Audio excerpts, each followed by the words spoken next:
Selamat pagi, Sugeng Enjing semua sahabat Mbak Melati dari Jawa Timur, baik yang ada di dalam negeri maupun yang ada di luar negeri. Apa kabar semua? Mudah-mudahan semua baik. Jangan lupa membuat hati terus merasa happy. Jangan lupa terus jaga kesehatan, prokesnya terus dipakai ya, sampai nanti pemerintah benar-benar menyatakan bahwa kita udah terbebas dari corona. Oke, dulur Melati dari Jawa Timur. Oke, saya mau ngobrol lagi. Enak ya ngobrol.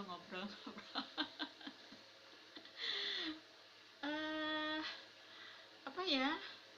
Kita lanjutkan tentang kemarin tuh ada yang bilang tentang di komenan saya itu, Mbak Mel, ada yang tahu dukun pelet yang manjur enggak?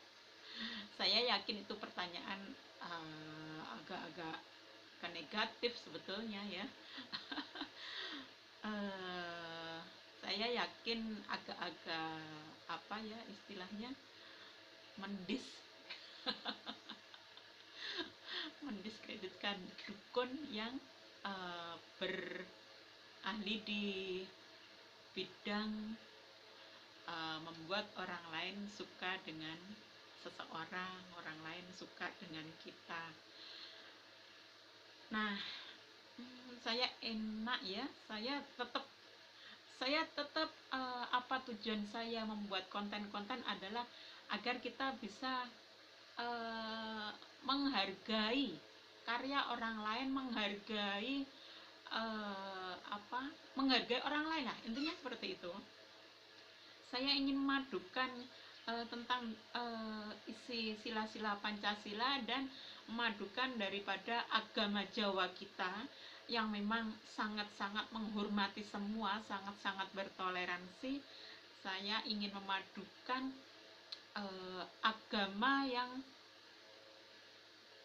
agama luar yang datang ke Indonesia yang paling akhir, yaitu yang jelas Islam, dan sampai sekarang setelah 500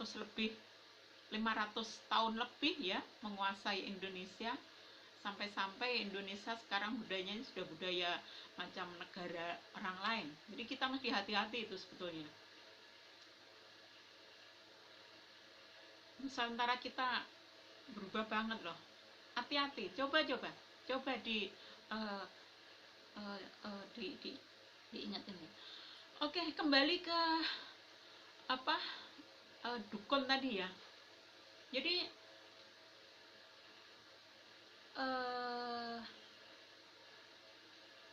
di Nusantara, ilmu yang untuk agar orang lain suka sama kita itu ada dengan, mungkin ya ada, pastinya ada gitu ya, pastinya ada. Cuma karena saya juga berpengetahuan sedikit, tapi saya tetap pengen ngomong juga. Jadi di Nusantara ya ada ilmu yang untuk membuat orang lain suka sama kita. Pun di agama yang paling akhir itu tadi, yang datang ke Indonesia, yang saya kata sudah 500 tahun lebih menguasai Indonesia dan berusaha untuk merubah budaya Indonesia itu tadi, itu pun ada ilmunya. Nah, disinilah saya ingin agar gimana kita bisa menghormati semua. Jadi ilmu dari Nusantara kita hormati, ilmu dari agama yang datang dari luar tadi ya kita hormati. Di mereka juga ada ilmu agar orang lain suka sama kita, ilmu agar orang lain suka sama seseorang yang diinginkan. Ada. Nah, disinilah kita harus fair. Disinilah kita harus adil. Di Nusantara kita walaupun dinegatifkan dengan semacam dengan ilmu pelet. Nah, itu di agama yang baru masuk itu tadi bukan baru loh, udah 500 tahun. Sekali lagi saya kata 500 tahun lebih kita dikuasai oleh agama itu, dan berusaha untuk merubah agar budaya di Nusantara itu sesuai dengan adat mereka. Itu sangat lain loh. Nah di sini saja seolah-olah menegatifkan ilmu yang ada di Nusantara. Itu sangat nggak boleh. Sebetulnya agama ini juga mengajarkan nggak boleh kita menjelekkan ilmu Nusantara tadi. Cuma oknum-oknumnya di kita, di masyarakat awam, itu didoktrin agar kita membenci ilmu-ilmu Nusantara. Jadi sekali lagi saya kata bahwa ilmu Nusantara itu juga punya ilmu-ilmu yang untuk bagaimana agar orang lain suka sama kita. Walaupun saya juga nggak tahu. Di agama tadi juga ada cara untuk, coba cari aja, banyak sekarang para kiai yang punya cara seperti itu. Kiai yang fak di perdukunan ya, kiai yang fak di apa istilahnya, jadi memang ada kiai-kiai yang fak ke arah seperti itu juga ada. Jadi kiai yang istilahnya yang apa ya, memakai budaya, sebetulnya bagus. Cuma di sini kita nggak adilnya, kenapa kalau dengan kiai kita seolah-olah positif, sementara dengan yang dari orang yang bukan kiai seolah-olah negatif. Ini kita nggak adilnya. Jadi sekali lagi saya ajak, mari kita semua untuk menghormati semuanya. Pun dari Pak Kiai tadi, bisa jadi itu adalah ilmu Nusantara yang dipadukan dengan agama yang dianut. Misal saya pun dalam apa, saya sekarang suka istilah seperti yoga gitu ya. Yang saya ingat, yang saya lafalkan ya subhanallah, alhamdulillah, wala ilaha illallah, wa Allahu akbar. Karena kita dari kecil kenalnya ya seperti itu. Jadi tetap ke Tuhan. Walaupun orang Islam nanti menilai ini yang yoga ini orang yang udah nggak islami banget, mungkin seperti itu. Tapi apa bedanya coba dengan sholat kita yang benar-benar sholatnya berkualitas, dia setiap gerakannya, setiap nafasnya itu juga ke Tuhan. Di situ ya. Jadi nggak ada alasan buat kita untuk mendis orang lain. Kita harus menghormati mereka. Kalau kita bisa menghormati mereka, mereka akan menghormati kita. Semakin kita merasa paling benar, sekalipun di urusan perpeletan, jangan sekali-kali merasa bahwa yang kita pakai itu benar, terus yang dipakai oleh leluhur kita itu negatif. Karena semua berasal dari Tuhan yang Esa. Ya.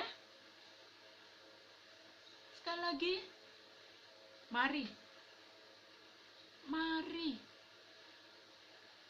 buat agama kita itu yang sangat berkemanusiaan. Kalau kita merasa sudah beragama tapi kita membenci dengan apa yang dilakukan oleh orang lain, yang padahal orang lain itu juga sama-sama ke arah Tuhan, gak usah beragama dulu, pelajari untuk berkemanusiaan dulu ya. Jadi kembali lagi ke ilmu pelet tadi ya, yang dari istilahnya dari yang beragama Islam mungkin itu dengan ilmu mahabbah atau apa gitu ya, terus yang dari ilmu Nusantara di seolah-olah ilmu pelet itu sangat-sangat negatif, padahal semua berasal dari Tuhan. semua berasal dari spiritual mereka yang luar biasa. Sama-sama dari agama Islam, beliau juga sangat dekat dengan Tuhan, sehingga Tuhan memberi kekuatan, memberi kelebihan, bisa. Dan di orang-orang Nusantara, karena kedekatannya sama Tuhan juga, sama Gusti juga, akhirnya Gusti memberi kelebihan. Kita nggak bisa apa-apa coba. Mereka dikasih kelebihan sama Tuhan, sama Tuhan yang sama, cuma beda nyebutnya. Sekali lagi saya ajak, mari semua kita hormati.